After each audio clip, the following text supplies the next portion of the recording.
Phone रखकर नहाने चली जाती है। वहीं विक्रांत ऑफिस में खुद से बातें करने लगता है। कुछ भी कहो, सासू माँ किसी फिल्म की हीरोइन से कम नहीं है। विक्रांत सुमन की वेल मेंटेन्ड फिगर और ग्लोइंग स्किन पर फिदा हो जाता है और सुमन को सास की नजर से देखना ही बंद कर देता है। विक्रांत दिन भर पायल की जगह सुमन के बारे में ही सोचता है और ऑफिस खत्म होने के बाद अपनी बाइक से घर वापस आ जाता है। आ गए आप, हाथ मुंह धो लीजिए, मैंने आपके लिए खास खाना बनाया है। हाँ, तुम खाना निकालो, मैं आता हूँ। पायल डाइनिंग टेबल पर सबको खाना परोसती है और विक्रांत हाथ मुंह धोकर खाना खाने बैठता है। आपको खाना कैसा लगा? अच्छा बना है ना? अच्छा है। क्या अच्छा है? बहू ने इतने प्यार से बनाया है, ढंग से तारीफ तो कर। गंगा देवी के विक्रांत को डांटने पर सभी हंसने लगते हैं। बहुत अच्छा, ऐसा खाना मैंने कभी नहीं खाया। विक्रांत खाना खाता है और सोने चला जाता है। पायल भी सबके खाने के बाद खाना खाती है और विक्रांत के बगल में जाकर सो जाती है, जहां अगले दिन पायल सुबह उठती है, विक्रांत के लिए नाश्ता बनाती है और विक्रांत जल्दबाजी में नाश्ता करके अपने टाइम से आधे घंटे पहले ऑफिस के लिए निकल जाता है। न जाने क्यों बार बार अपनी सास को देखने और मिलने का मन करने लगा है। अब रोज रोज उनसे मिलने का क्या बहाना करूं? विक्रांत अपने ऑफिस में बैठा सोच रहा था कि सुमन से फिर कैसे मिले। तभी उसे एक आइडिया आता है। जिम बढ़िया आइडिया है। मैं शाम को जिम में मिल सकता हूँ और कभी कभार कुछ गिफ्ट वगैरह देने के बहाने से मिल सकता हूँ। मैं आज ही ऑफिस के बाद जिम जाऊंगा। विक्रांत ऑफिस के बाद सुमन के जिम चला आता है, जहाँ सुमन ट्रेडमिल पर नाइट वर्कआउट कर रही होती है।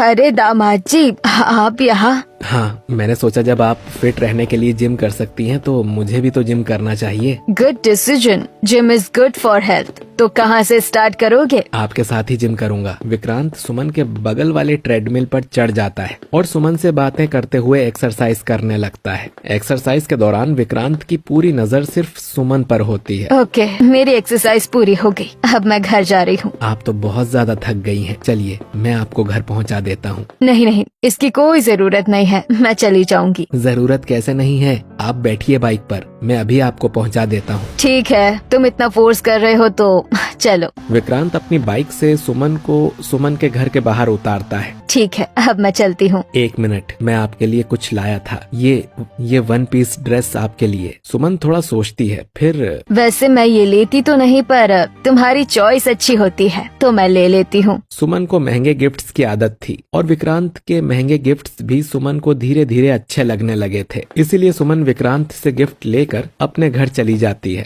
और विक्रांत अपने घर चला आता है, जहाँ पूरे घर में सन्नाटा होता है। डाइनिंग टेबल पर सिर्फ पायल बैठी होती है। तुम अभी तक यहाँ बैठी हो, खाना खाकर सोई नहीं? बिना पति के खाए मैं कैसे खा सकती हूँ? मैं आपका इंतजार कर रही थी। ठीक है। वैसे आप तो शाम तक आ जाते हैं, आपको इतनी रात कैसे हो गई? मेरे दोस्त की माँ बीमार थी, उन्हीं के पास गया था। मैं बहुत थक गया हूँ, सोने जा रहा हूँ। दिन भर के काम और एक्सरसाइज की वजह से विक्रांत अपने कमरे में जाकर सो जाता है और पायल भूखी ही उसके बगल में सो जाती है। सुबह होते ही विक्रांत जल्दी उठकर तैयार होता है, नाश्ता करता है और रोज के टाइम से आधे घंटे पहले ऑफिस के लिए निकल जाता है। पर विक्रांत की ये आदत पायल को थोड़ी अजीब लगती है, जहाँ किचन में समझ नहीं आ रहा क्या करूँ। इन्हें खुश करने के लिए मुझे कुछ तो सोचना होगा। ये तो आजकल मुझ पर ध्यान ही नहीं देते हैं, बस सुबह उठते ही ऑफिस और घर आते ही सो जाते हैं। हाँ, एक काम करती हूँ, आज सारा खाना इनकी पसंद का बनाती हूँ। दादी सासू माँ बता रही थी, पति के दिल का रास्ता पेट से होकर जाता है। पायल तुरंत कुछ पैसे और एक झोला लेकर बाजार के लिए निकलती है। बोलिए बहन जी, क्या दूं? हरी मटर, शिमला मिर्च, आलू और प्याज दे दीजिए, 2-2 किलो। बाजार पहुंचकर पायल विक्रांत की पसंद की सब्जियां खरीदती है और घर आकर शाम को बड़े प्यार से विक्रांत के लिए रात का खाना बनाना शुरू करती है। आज तो हरी मटर की ऐसी सब्जी बनाऊंगी, ये तो उंगलियां चाटते रह जाएंगे। तभी पायल खाना बना